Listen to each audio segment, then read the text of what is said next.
নিয়ে রাখি। এটা যারা বুঝতে পারে তাদের কাছে মাতৃত্বটা অনেক বড়। মা আনন্দময়ী খেওড়ার আশ্রমে গেছি, অনেক দিনের ইচ্ছে ছিল, আমি তখন এখানে বলেওছি যে খেওড়াতে মায়ের যে আশ্রম খুব বড় কিছু নয়, আমি জানি না এর মধ্যে সেটা আরো কত বড় হয়েছে। তো এইটা যেটা হয়েছে, আমি গেলাম মার্চ মাস, চারিদিক খটখটে রোদ, এই 9টা, 9:30, 10টা টাইম। হঠাৎ আমি যখন গাড়ি থেকে নামলাম, আমি ভাবলাম যে মায়ের কাছে আজ প্রথম এসছি এখানে, মা কিভাবে আমায় গ্রহণ করবেন। দেখলাম, অনুভব করলাম না, অন্যরাও দেখলো যে কোথাও কিছু নেই, ঝুপঝুপ করে কয়েক পশলা বৃষ্টি হলো। তখন আমার সাথে আমার ছাত্রী, শিক্ষক এখন, সে আমাকে জিজ্ঞাসা করলো, ম্যাডাম এটা কি হলো? আমি বললাম, মা খুশি হয়েছেন, কারণ মার একটি মুসলমান মেয়ে তাকে দেখতে এসছে, তাকে ভালোবাসা জানাতে এসছে, তাই পুষ্প বৃষ্টি হলো। এই যে বিষয়গুলো, এগুলো কিন্তু বইতে লেখা থাকবে না, এগুলো আমি যখন লিখবো তখন থাকবে। কিন্তু এরকম ঘটনা অনেক ঘটে। এই যে মাতৃত্ব, মাকে দেখতে এসছে মেয়ে, মা তাকে বরণ করছে, মা তাকে গ্রহণ করছে, এটা তো উপলব্ধির বিষয়। মার কাছে আমাদের বলতে হয়, যেমন আল্লাহর কাছে আমরা বলি। এই যে একটু আগে বলা হয়েছে যে মা ঈশ্বরের সঙ্গে যোগাযোগটা স্থাপন করে দিচ্ছে। একটা ছোট্ট ঘটনা বলি। আমি একাধিকবার আল্লাহ পাক আমাকে হজের সুযোগ দিয়েছেন, এবং সেখানে একবার আমি এবার হজে গেলাম। আরাফাত ময়দান, আপনারা সবাই জানেন যে আরাফাত ময়দানে মানুষ ব্যাকুল হয়ে যায়, কাঁদে, ভীষণ রকম ভাবে আল্লাহর কাছে তার কৃতকর্মের জন্য মাফ চায়, অনেক কিছুর জন্য সেখানে তারা বলে। তো আমাদের মেয়েদের যে তাঁবুটা ছিল, সেখানে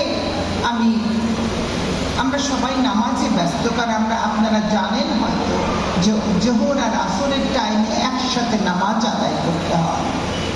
তো সেই নামাজের সময় একজন মহিলা, তিনি অসম্ভব কাঁদছেন, অসম্ভব কাঁদছেন, এবং তার সাথে তার প্রতিবন্ধী ছেলে।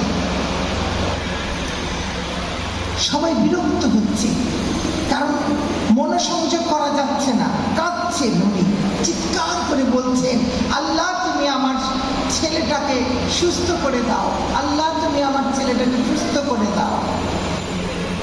এবং যারা ওখানে উপস্থিত বিরক্ত, রাগ, ভৎসনা শুরু করলেন, আপনি কাঁদবেন না, আপনি কাঁদবেন না, আমাদের অসুবিধা হচ্ছে, ঠিক এইভাবে।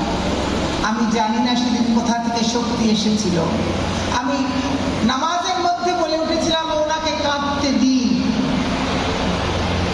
ওনাকে কাঁদতে দিন, কারণ এই জায়গা তার জীবনে হয়তো আর আসবে না।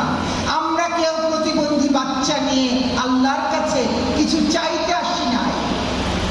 আমার এই মা তার সন্তানের জন্য, প্রতিবন্ধী সন্তানের জন্য আল্লাহর কাছে আজকে কাঁদছেন, এর চাইতে বড় জায়গা তার কোথাও নাই, এত বড় পরিসর তার কোথাও নাই।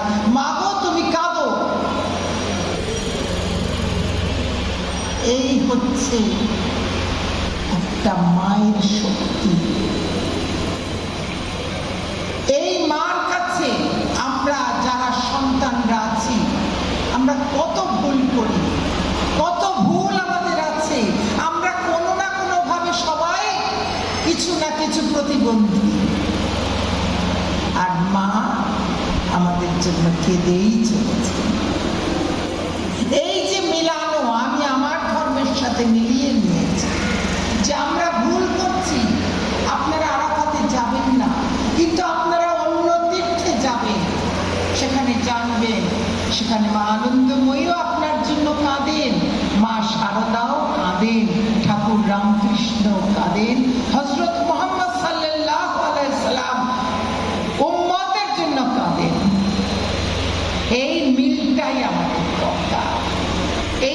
অনুষ্ঠানগুলোতে অনেক কথার দরকার নাই, শুধু এইটাই দরকার যে আমরা সংস্কৃতির দিক থেকে বাঙালি, আমরা ধর্মের দিক থেকে বিশ্বাসে ভিন্ন হতেই পারে, কিন্তু আমাদের সম্প্রীতিটা হবে যার যার ধর্ম সেটাও সত্য, যার যার সংস্কৃতি সেই সংস্কৃতিতে আমরা সবাই আবদ্ধ, এবং সেখানে মা আনন্দময়ী অত্যন্ত প্রয়োজনতা, মা শারদারও তার প্রয়োজন, হযরত মুহাম্মদকেও আমাদের প্রয়োজন।